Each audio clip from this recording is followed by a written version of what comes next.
All right, Benen. Thanks for being on the Boise Wellness Podcast. We're excited to have you today. Yeah, excited to be here. Super excited or just kind of excited? Super duper. Super duper. Got it. Well, I've known you for a while, and knowing that you're a trainer, but could you give me an idea of your background, how you got into this business?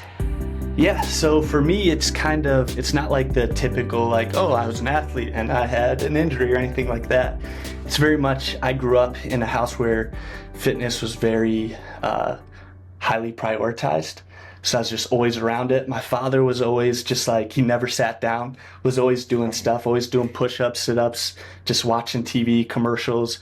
Punishment was like running laps around the house, stuff like that.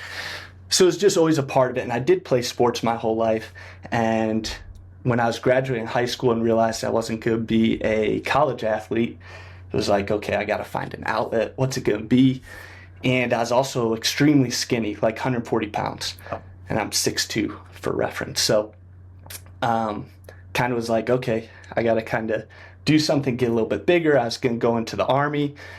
So I had the running and endurance and calisthenics down, but I had to kind of figure out how to lift weights and do all that stuff. And I just fell in love with it. Just filled that void that was left by like basketball, football, baseball, all that stuff. And I don't know, I kind of got obsessed with it. I started training some of my roommates and friends in college. And then I just, when I was looking at what I was going to do on the civilian side, it was like, I just really love being in and around the gym. I like teaching. And so I felt like I could kind of pair the two. So yeah, pretty much just got into it. It's just always, a part of my life. And then the gym specific, personal training and resistance training really became like what I gravitated towards.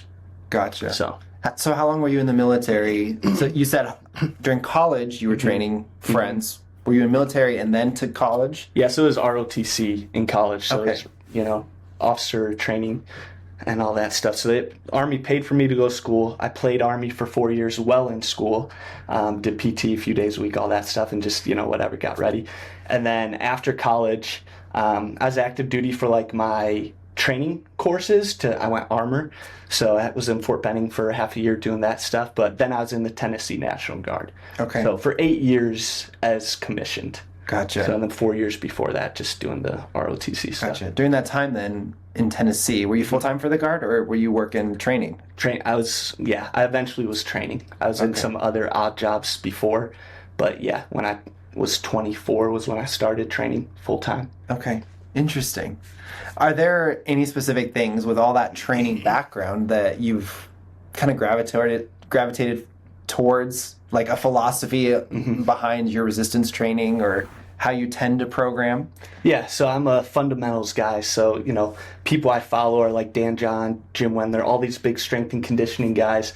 But I also have a little I know most people I work with want to look good too. Mm-hmm. So I always say, we got to be good, feel good, then look good. And basically what that is, we get healthy, we focus on strength, we focus on increasing stamina, focus on our nutrition, recovery, all that stuff. Then we start feeling better as we start getting these results. And the way we look just becomes a byproduct of, progressive overload, getting stronger, increasing our endurance or whatever it is, and just kind of general, focusing on our squat pattern, hinge pattern, push, pull, loaded carry, and then filling in the gaps based on what people are looking for. So gotcha. So you're working at Anytime Fitness on the north end of town right now. If I walk in and I've never been trained before, what's that experience like as far as finding you, knowing to come to you to get training, and how do the first couple visits go so we know what direction we're going? What does that look like? Yeah, well, it's pretty easy to find me. I'm always right up there or with someone or pretty loud talking with, working with clients or something. But yeah, we just set up an appointment and we always set up the first one is free. It's more of a consultation, kind of sit down, see what your goals are, go over kind of your background, injury history, stuff like that. So we're looking for, and then we go through a quick assessment where we're basically kind of looking at how you move, like, hey, can you hinge? Can you do some form of squat unilaterally or bilaterally? What's your overhead mobility look like? Things like this. And then from there, it's just, if you're interested in training, setting up, package, we just take it from there. But everyone's pretty individual. I've worked with people that are 14 years old and like trying to become better basketball players or whatever. And then I've worked with, people that are like 85 years old and they're just trying to like stand up from the chair without being helped up and stuff, and everything in between. So it's kind of case by case basis based on what they're looking for. Resistance training applies to everybody. Exactly. Everybody. So in the midst of all that, can you think of a few examples of maybe your big success stories? People that have changed their lives because of getting into resistance training? Yeah, so 3 years ago was when I had first moved to Boise, Idaho from back east. I had a young kid's grandmother approach me and talk to me about, her grandson he was 14 at the time, very, very thin, really wanted to be lean and ripped and jacked and look like the people on the magazines, but he was kind of starving himself. He was eating 1,200 calories a day. He was doing like 2 hours of resistance training in his bedroom every day with 10-pound weights, just a bunch of isolation stuff. And he was running or walking 3 miles every day. And it was just, she was concerned about him for like general health stuff, which, and so I sat down, I talked with him, and he's 14, of course. So, kind of a developing time in his life, and really it was long. That was like a 2-hour consultation because I really had to drive home like, look, we got to eat, we got to focus on like actually doing big compound movements, doing all these things. If you want to look like these people in the magazines, first off, we got to touch on some expectation, but I'm not going to set it, I'm not going to tell a 14-year-old kid anything like to deter him, but just be like, look, you got to build muscle, you got to build strength, you got to get healthy, and we need food to nourish that. So I worked with him at a gym for 11 months, and he went from, he was about 6 foot, 5'11", 6 foot, and he was 121 pounds when we started, and, very, very lean, like 7% body fat according to the InBody machine. And when I stopped working with him 11 months later, he was same height, but 182 pounds and like looked like a hoss, just a beast. Yeah, he was like, it was a little funny because like, his body fat was going up. I think his body fat was like 12% or something like that. Again, according to the InBody. Not that it matters, but just like, body fat's going to go up because you need some body fat. Yes. But, he started getting asked by all these other high school coaches, like, do you play football? Recruited for football. He was, didn't care to play sports or anything like that. Just wanted to work out, wanted to feel good. Very math and science based, very smart kid.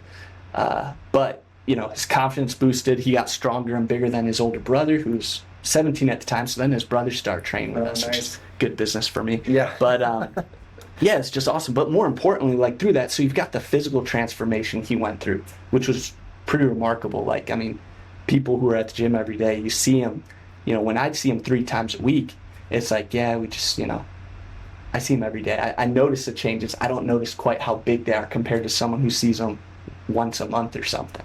And it was just like, whoa, he's a different person. But more so than that, like his personality you could just see he really became more confident, carried himself better. It was just really cool, and nothing we did was fancy. It was just, hey, we're going to do a squat pattern. We're going to do a deadlift pattern.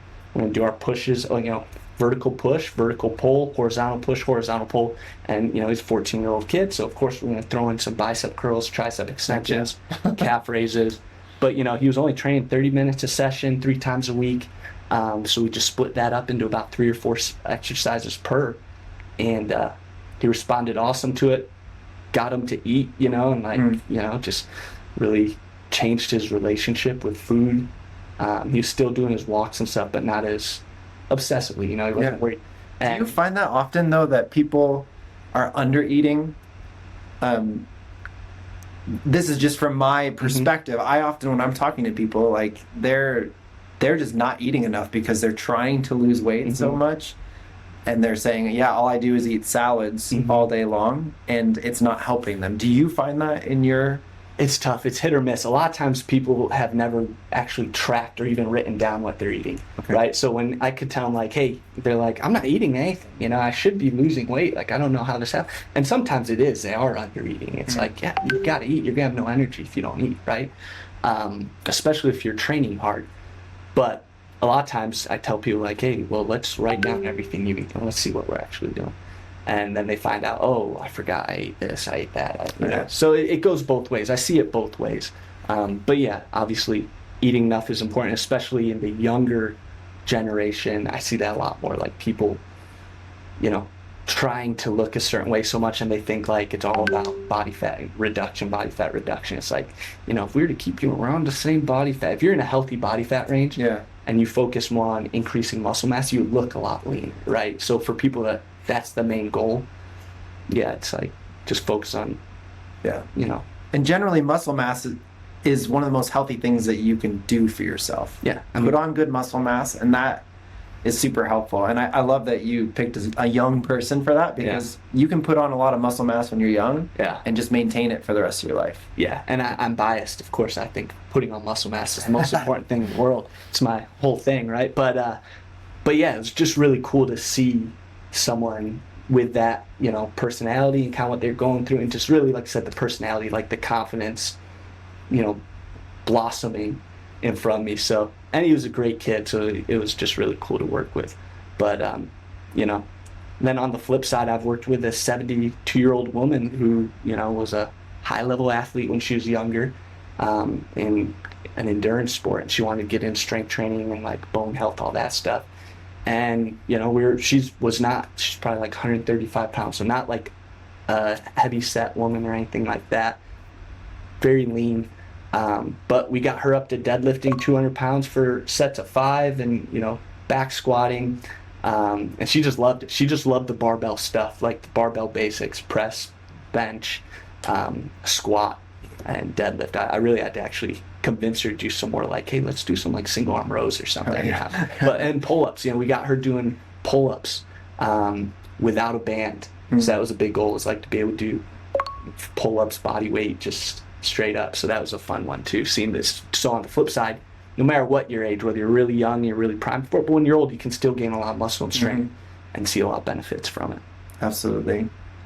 Yeah, as you are in the gym training other people all the time, well, how are you taking care of yourself? Yeah, well, I have no excuses, because I have a gym where I work at. I have a garage with a fully stocked gym at my house, and I've got barbells, kettlebells, up to 106 pounds. I've got dumbbells up to 90 pounds, all in my house and everything. So for me, it's pretty easy, but it does come to like time management.